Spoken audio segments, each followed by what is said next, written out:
On one ordinary night, when my husband was driving with me at high speed along a deserted suburban road, he suddenly blurted out, "Did you know your cousin died?" For a while, I didn't react. Huh? She's dead, so there's no meaning for me to go on living either. Chloe Baker, let's go down and join her together. After saying that, he yanked the steering wheel hard. The car instantly lost control and plunged toward a deep pit beside the road. With a thunderous crash, the car slammed into the ground. Both Brandon Kensley and I suffered severe, life-threatening injuries. In his final moments, he mustered his last strength to tell me, "If time could be turned back to 40 years ago at the mountain's base, you must never save me." That day, she also passed by the mountain. If you hadn't taken me away, I would have met her first. After saying that, he drew his last breath. Filled with questions, resentment, and anger, I could only die with my eyes open. But when I opened my eyes again, I returned to 40 years ago. This time around, I decided to let Brandon and his first love be together. However, there was just one problem. I didn't have any cousins at all.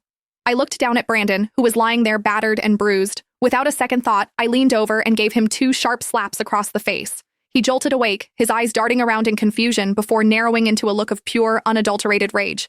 "Get away from me! Don't you dare touch me! Stay the hell away!"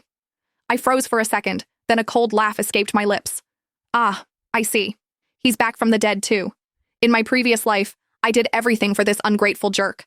I spent every cent of my tuition money to save him and begged every doctor in the county for help. I stayed by his bedside day and night, and he once gripped my hand, promising the world, "Chloe, I swear, I'll never marry anyone else. I'll never betray you." And how did that turn out?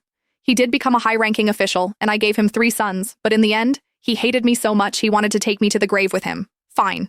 If he wants a savior, he can find someone else. I stood up and slipped behind a large tree without looking back. I wanted to see for myself who this dream girl was, the one he'd been obsessed with for 40 years. A few moments later, our neighbor Taylor walked by, swinging a basket and acting like she didn't have a care in the world. Brandon, who had been playing dead on the ground, suddenly started thrashing around the moment he saw her. "Miss, please, help me. I'll make it worth your while." Taylor stopped, her face twisted in immediate disgust. Brandon panicked and quickly threw out an offer. "My family has money. If you save me, I'll give you $450. In this poor backwater town, $450 was a small fortune. Taylor's eyes lit up instantly. "All right, you've got a deal." As I watched her easily hoist Brandon onto her back, I felt nothing but mockery. In my last life, I nearly threw my back out trying to carry him home. Now, finally, someone else could deal with that mess. With the truth out in the open, I could finally go home in peace. I reached into my pocket and felt the money I'd made from selling hazelnuts, my resolve hardening.